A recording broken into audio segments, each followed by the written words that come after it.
इतिहास हमें बताता है कि मानव पर सर्वाधिक अमानवीय और अनैतिक अत्याचार साधारण स्त्री और पुरुष द्वारा ही किए गए हैं, चाहे वह आत्मभ्रम के कारण हो या अहंकारी स्वार्थ के कारण।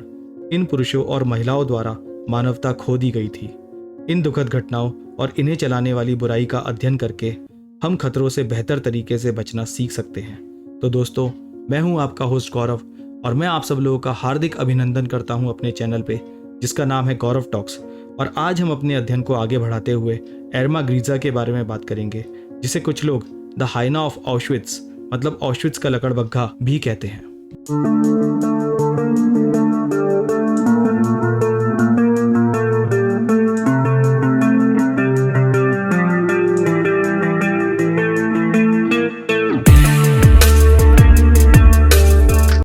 एर्मा ग्रीसा का जन्म 7 अक्टूबर 1923 को रेचेन में हुआ था, जो तब वाइमर गणराज्य का हिस्सा था, जो कि आज की जर्मनी का हिस्सा है।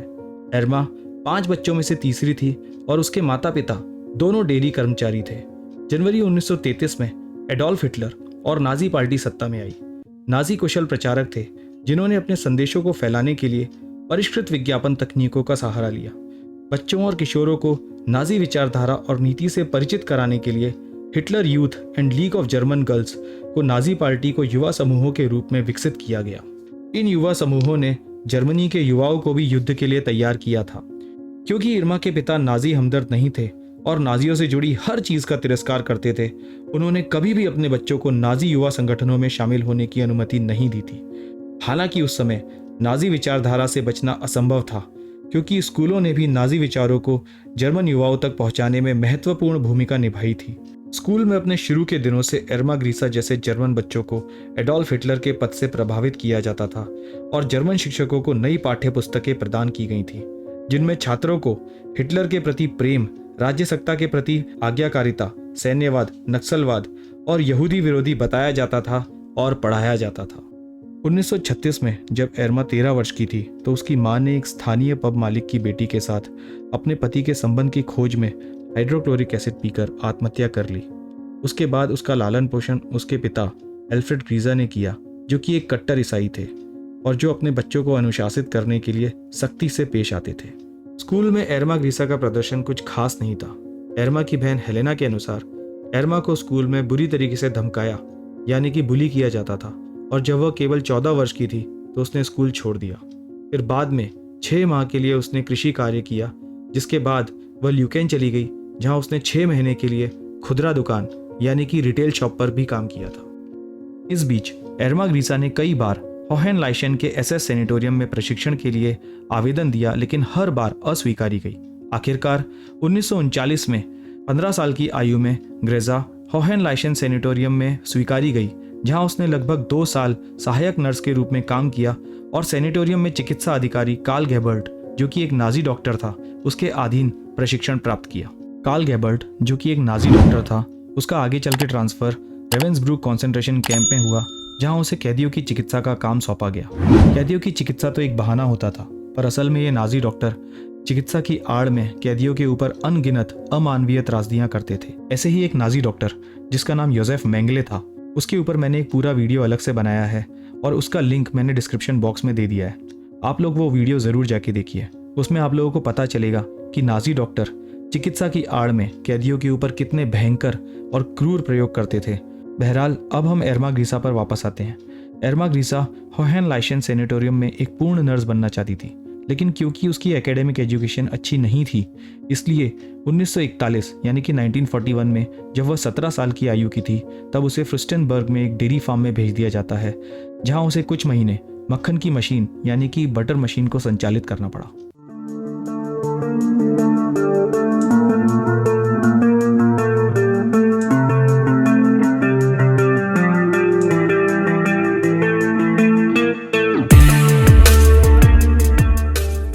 कॉन्सेंट्रेशन कैंप में एर्मा ग्रीसा का आपराधिक करियर जुलाई 1942 में शुरू हुआ, जब वह रेवेंसब्रूक कॉन्सेंट्रेशन कैंप में पहुंची।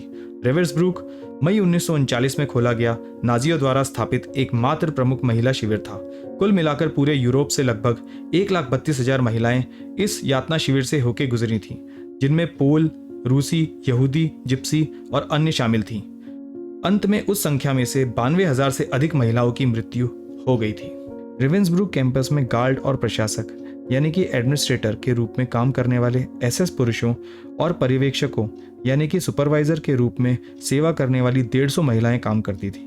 ये सारी महिलाएं पर्यवेक्षक या तो एसएस स्वयंसेवक थी या ऐसी महिलाएं थीं जो अच्छे वेतन और कामकाजी परिस्थितियों के लिए नौकरी कर रही थीं।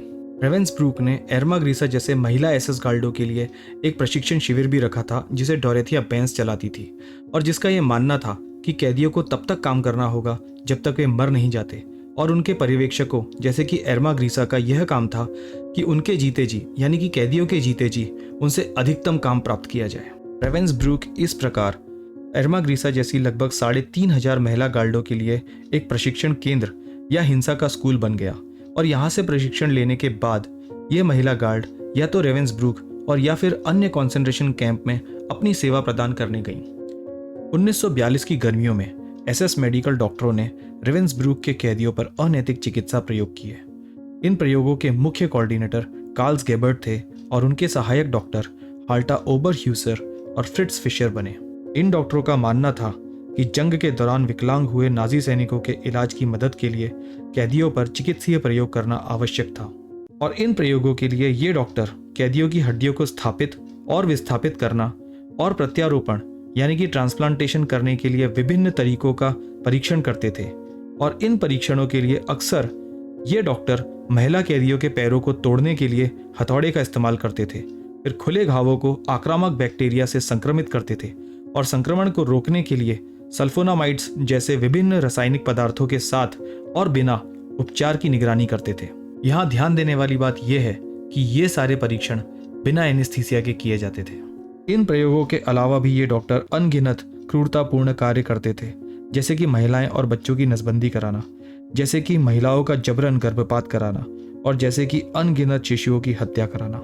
एर्मा ग्रीसा होहेनलीशन सैनिटोरियम के डॉक्टर कार्ल गिबेट्स को जानती थी और ऐसा माना जाता है कि रिवर्सब्रूक में जब ग्रेसा की आयु 18 वर्ष की थी तब उसने प्रयोगों के दौरान सहायक नर्स के रूप में वहां काम किया था और इन अत्याचारों से वह अवगत थी, जिसका उसके व्यक्तित्व पे एक हानिकारक प्रभाव पड़ा था और वह एक सैडिस्ट बन गई थी यानी कि एक परपीड़क बन गई थी। 1943 की शुरुआत में एर्मा ग्रीसा एक बार अपने घर आई और उसने बताया कि वह रिवर्सब्रूक के परिसर में कैदियों की देखरेख का काम करती है, तो उसके पिता उस पर इतने नाराज हुए कि उन्होंने बेल्ट या चाबुक से उसे पीटा और घर न आने की हिदायत दी।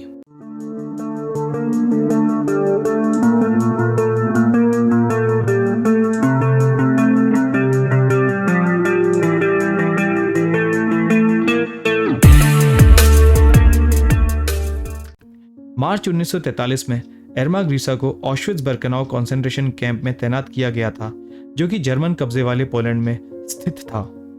एर्मा की बहन हेलेना के अनुसार जब एर्मा छोटी बच्ची थी तो वह अपने लिए खड़े होने से डरती थी और लड़ाई से बचने के लिए भाग जाती थी। ऑश्विट्ज़ में हालांकि एर्मा ने पहली बार खुद को लोगों पर प्रहार करने की स्थिति में पाया, क्योंकि बेचारे कैदी उस पर पलटवार नहीं कर पाते थे, और मनी मन ग्रेसा को इसमें बहुत आनंद आता था। धीरे धीरे ग्रेसा कॉन्सेंट्रेशन कैंप की सबसे अधिक नफरत की जाने वाली गार्डों में से एक बन गई थी और उसे अपनी क्रूरता के लिए द हाइना ऑफ ऑश्विट्ज़ यानी कि ऑश्विट्ज़ की लकड़बग्गा यह कुख्यात उपनाम मिला था। कुछ कैदियों ने उसे द ब्यूटीफुल बीस्ट यानी कि एक खूबसूरत बला यह उपनाम भी दिया था।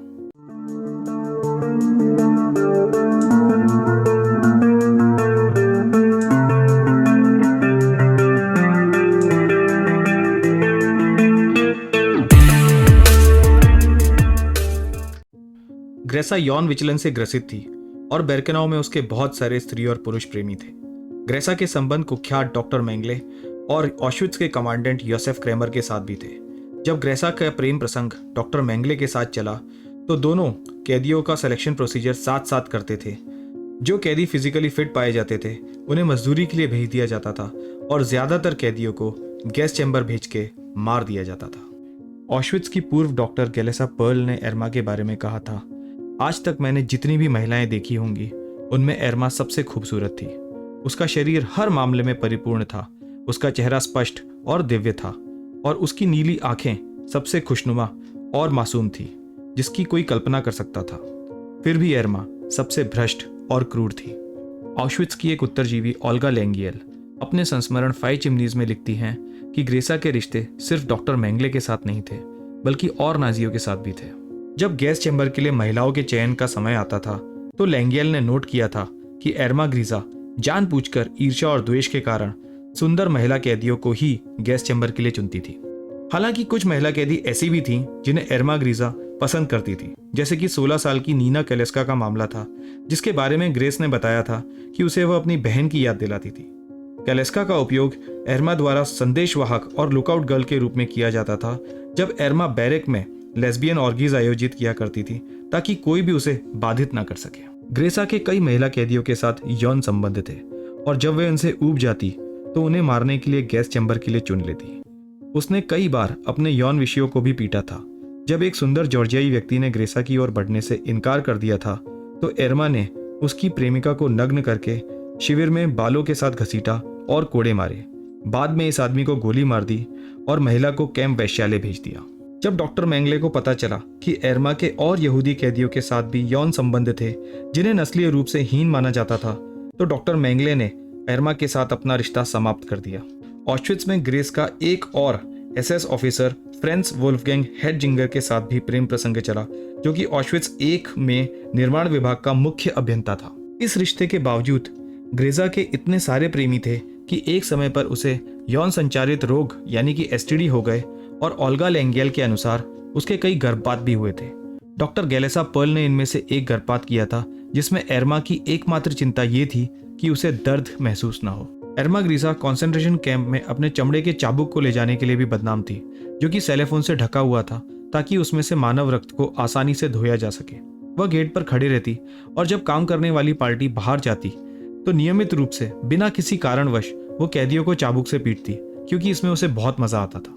एर्मा ग्रीसा ने कई बार कैदियों को इस चाबुक से इस हद तक पीटा और उनके साथ इतना बुरा बर्ताव किया कि एक बार कैंप कमांडेंट योसेफ क्रेमर ने ग्रेसा को इस चाबुक का इस्तेमाल बंद करने के लिए कहा।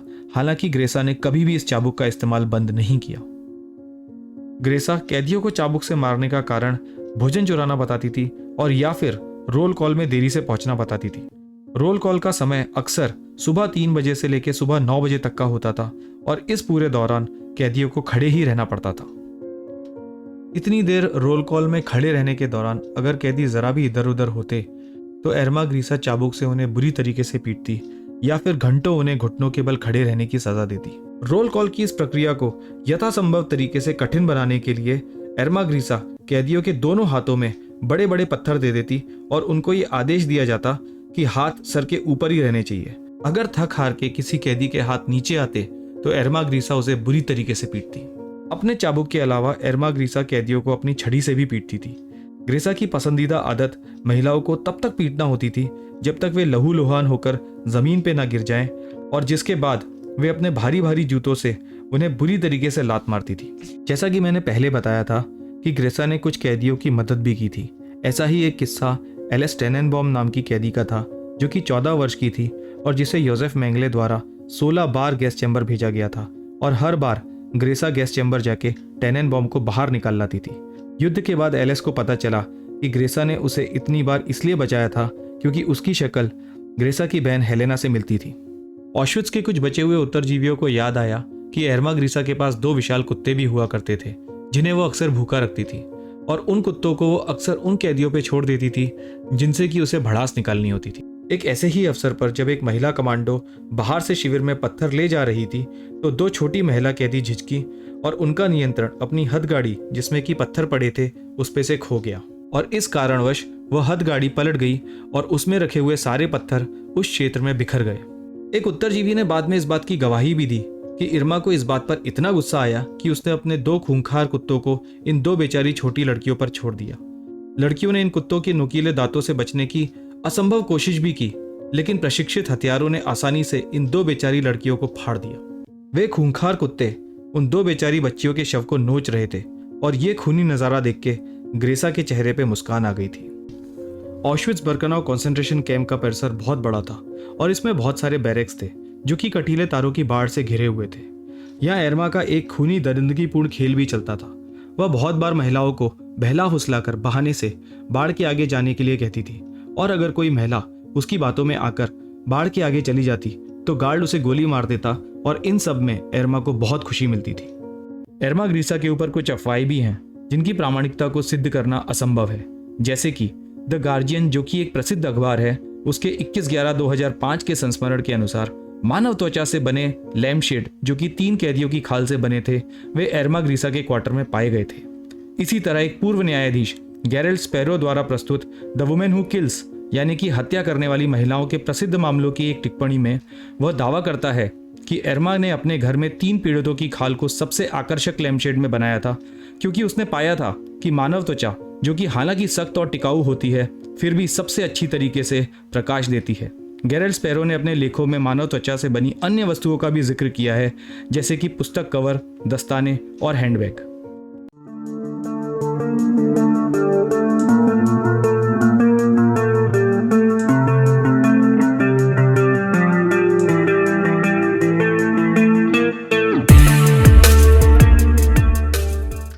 आखिरकार 18 जनवरी 1945 को एर्मा ग्रीसा ने हमेशा के लिए ऑश्विट्ज कॉन्सेंट्रेशन कैंप छोड़ दिया, क्योंकि सोवियत सेना तब तक ऑश्विट्ज कॉन्सेंट्रेशन कैंप के बहुत नज़दीक आ गई थी और उसके अलावा बहुत सारे एसएस गार्डों ने भी ऑश्विट्ज और उसके उप कैंपों को खाली करना शुरू कर दिया था। ऑश्विट्ज कॉन्सेंट्रेशन कैंप छोड़ने से पहले एसएस गार्ड अपने पीछे अपनी कोई भी हैवानियत का सबूत छोड़ना नहीं चाहते थे और इसलिए ऐसे कैदी जो चल फिर नहीं सकते थे उन्हें उन्होंने वहीं मार डाला और ऐसे कैदी जो चल फिर सकते थे उन्हें लंबी दूरी बेहद कठोर परिस्थितियों में जबरन मार्च करने के लिए मजबूर किया। ग्रेस ऑश्विट्ज कॉन्सेंट्रेशन कैंप से रेवेंसब्रूक कॉन्सेंट्रेशन कैंप तक और फिर रेवेंसब्रूक कॉन्सेंट्रेशन कैंप से बेर्गन-बेल्सन कॉन्सेंट्रेशन कैंप तक जबरन किए गए कैदियों के परिवहन के साथ मार्च 1945 में पहुंची। यहाँ ध्यान देने वाली बात यह है कि रेवेंसब्रूक कॉन्सेंट्रेशन कैंप से बेर्गन-बेल्सन कॉन्सेंट्रेशन कैंप तक बहुत बड़ी संख्या में कैदी उसके साथ जबरन गए थे। 15 अप्रैल 1945 को ब्रिटिश अलाइड फोर्सेस ने बेर्गन-बेल्सन कॉन्सेंट्रेशन कैंप को मुक्त करा लिया था, लेकिन मुक्ति की पूर्व संध्या पर ग्रेसा ने 2 बहनों का सर टकराकर उन्हें मार डाला था और उनका कसूर सिर्फ इतना था कि वे रसोई में आलू के छिलके चुराकर खाने की कोशिश कर रही थी। बेर्गन-बेल्सन को मुक्त कराने के 2 दिन बाद यानी कि 17 अप्रैल 1945 को ब्रिटिश सेना ने एर्मा ग्रीसा और उसके सहयोगी नाजी अपराधी योसेफ क्रेमर जो कि आखिरी कमांडेंट ऑफ ऑश्विट्ज भी था, इन दोनों को पकड़ लिया। एर्मा और दूसरी एसएस महिला गार्ड्स को बेर्गन-बेल्सन से लगभग 3 किलोमीटर दूर वेहमार्ट पेंजर ट्रेनिंग एकेडमी में अस्थायी रूप से कैद कर लिया गया। इस समय उसका इंटरव्यू एक इंग्लिश पत्रकार ने लिया और उसने एर्मा से पूछा कि कैदियों के ऊपर उसने इतनी क्रूरता क्यों दिखाई, तो बेशर्मी से एर्मा ने उसका जवाब दिया कि असामाजिक तत्वों को खत्म करना उनकी जिम्मेदारी थी ताकि जर्मनी का भविष्य सुनिश्चित हो सके।